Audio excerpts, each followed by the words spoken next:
여러분 안녕하십니까. 오늘이 11월 9일이어야 되는데 제가 어제 11월 9일 날 회사에 출근해서 일을 하고 이제 영상을 못 찍고 오늘 찍게 되었습니다. 어제 영상을 못 찍은 이유 중에 하나는 사실은 영상을 찍기 전에 저한테 이제 어떤 그 주제에 대한 이렇게 생각이 들어야 되는데 사실은 어제 하나도 생각이 들지 않았어요.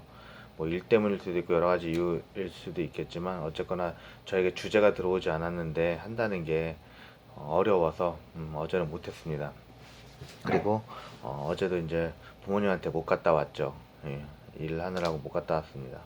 토요일 날 이제 아이를 보고 토요일 날 밤에 이제 와서 일요일 날 회사를 출근하게 됐습니다. 아버지하고는 통화를 했죠. 좀 마음이 좀 찹찹합니다. 왜냐면은 제가 있어야 아버지 모시고 어디 좀 돌아다니고 그럴 수 있는데 회사 일이라는 게 이래요.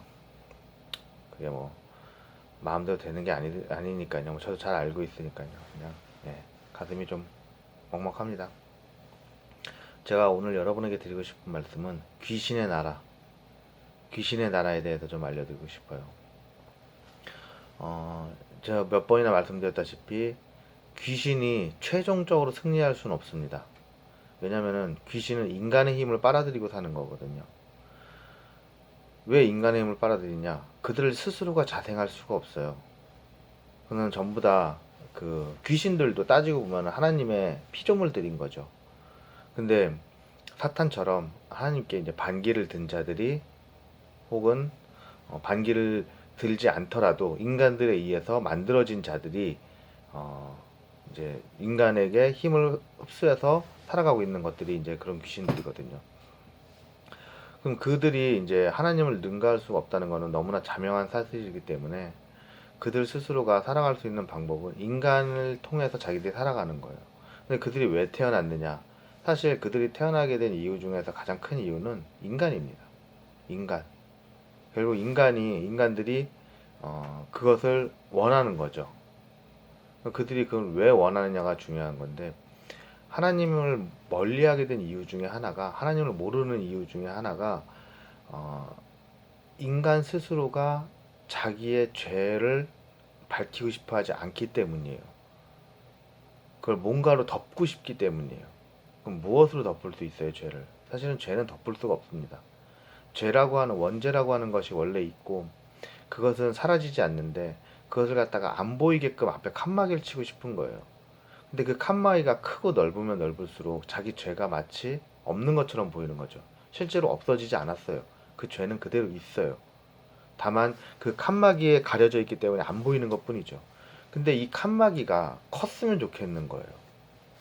그리고 누구도 자기의 과오를 어, 몰랐으면 좋겠는 거예요. 근데 이 칸막이가 그 역할을 성실히 수행해줬고 나를 갖다 지켜줬으면 좋겠는데 그래서 탄생한 것들이 귀신인 거예요. 미신인 거죠. 그러면 그 칸막이들은 결국은 인간들이 세운 거거든요. 인간들이 돌에다가 제사를 지내고 나무에다 제사를 지내서 과연 그들이 돌하고 나무가 뭘 할 수 있겠어요? 근데도 불구하고 그러고 있는 이유는 자신들의 잘못을 감추고 싶은데 감출 수 있는 이 귀신이 나의 잘못을 감추어 줄 거라고 하는 헛된 믿음이 깔려 있기 때문인 거예요. 아니죠. 그렇게 될 수가 없어요. 될 수가 없다는 걸 본인들도 잘 알아요. 잘 알고 있어요. 근데 어느 한순간이 지나고부터 일정 부분이 그게 가려지기 시작했어요. 왜냐하면 귀신들도 능력이 있거든요. 하나님에 비하면 보잘 것도 없고 진짜 뭐 미미한 수준이지만 그들도 있어요. 근데 인간들의 힘으로 이것들이 생겼는데 인간들은 자기들의 힘인 줄 모르고 그들에게 의지를 하게 되는 거예요. 좋다 이거예요. 그렇게 해서 의지가 돼갖고 그 칸막이가 생겨졌어요. 근데 죄가 없어져요? 죄는 안 없어져요. 죄는 그대로 있는 거예요. 다만 보이지 않을 뿐인 거죠. 하나님이 그 칸막이 뒤에 있는 죄를 못 보실 것 같으신 거예요? 그게 바로 타락이라는 거예요. 거기서부터 하나님께 범죄하는 거예요. 왜? 내가 이 죄를 가려지는 것처럼 보이니까. 제가 실제로 정말 어이없는 얘기, 이건 실제로 들은 얘기예요. 그러니까 들은 얘기라는 게 뭐 무슨 출처 그게 아니라 어 같이 일하는 회사 동생의 누나가 낙태를 했다. 낙태를 했는데 낙태를 한 이유가 그 동생한테 직접 들은 거예요. 자기 누나가 낙태를 했다. 낙태 수술.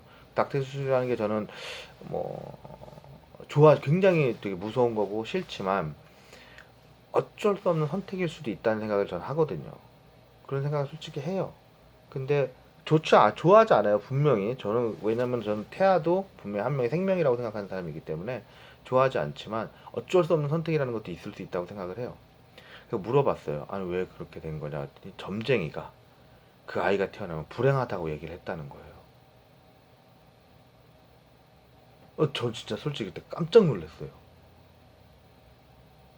그 점쟁이가 그 아이의 생명을 뺏어간 거예요. 너무 무서운 거예요. 와, 이럴 수가 있나? 아니, 뭐 정말 뭐 그럴 수 있잖아요. 정말 아이가 태어나도 정말 힘들 수 있다. 뭐 그러니까 아이의 생명이 오래 지속되지 않을 수 있다. 혹은 이걸로 인해서 뭐 산모가 굉장히 위험할 수도 있다. 뭐 이런 경우가 있잖아요. 그러면은 그건 어쩔 수 없는 선택이라고 생각하거든요. 근데 그게 아니라 이유도 없이 이 아이가 태어나면 당신이 불행해진다. 이걸 뭘로 증명할 거냔 말인 거죠. 저는 이 얘기를 들었을 때 무슨 생각을 했냐면은 솔직하게 전 그런 생각이 있었어요. 이 엄마는, 누나죠. 그 사람의 누나는 이 아이를 포기하고 싶었겠구나. 뭐 때문인지 모르겠지만 포기하고 싶었을 것이다.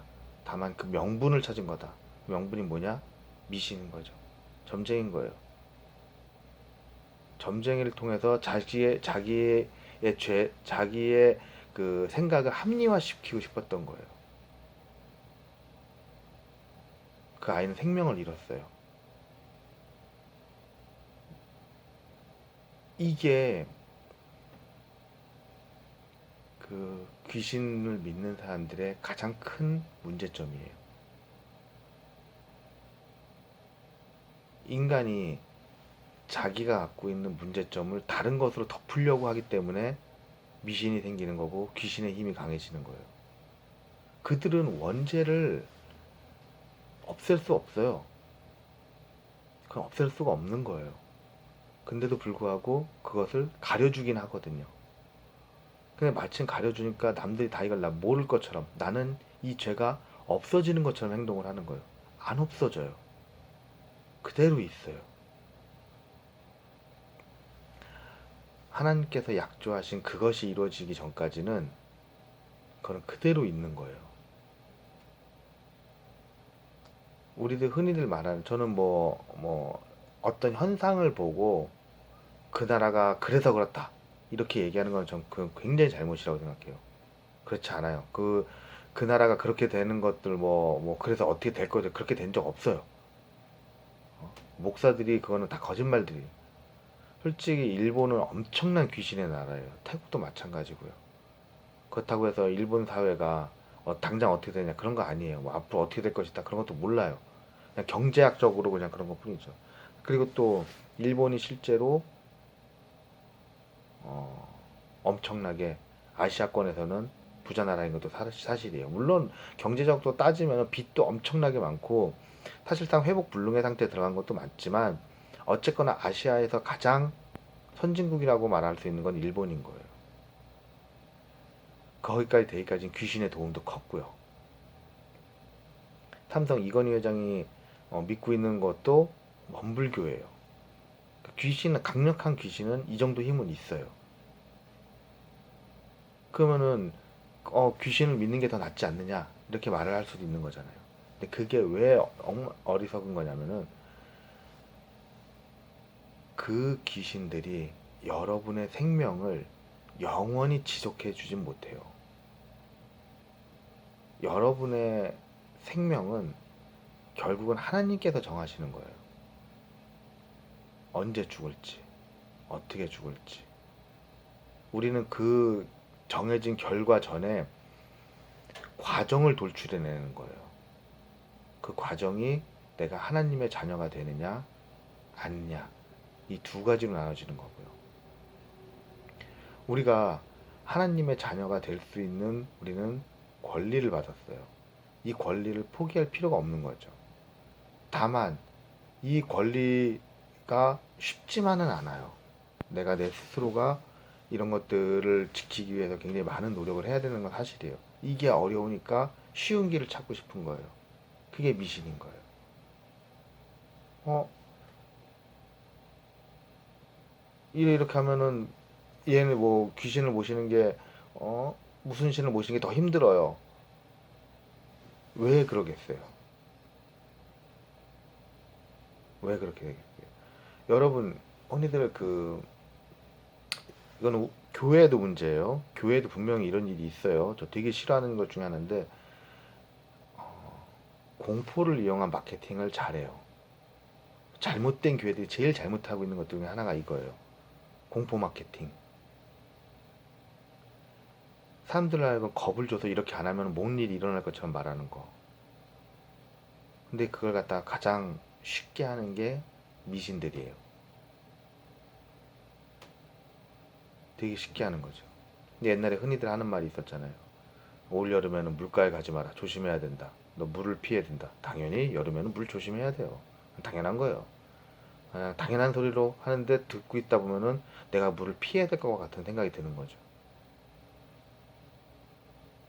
마찬가지로 이 공포 마케팅을 이용해서 하는 것들은 되게 사람을 조종하기가 편해져요.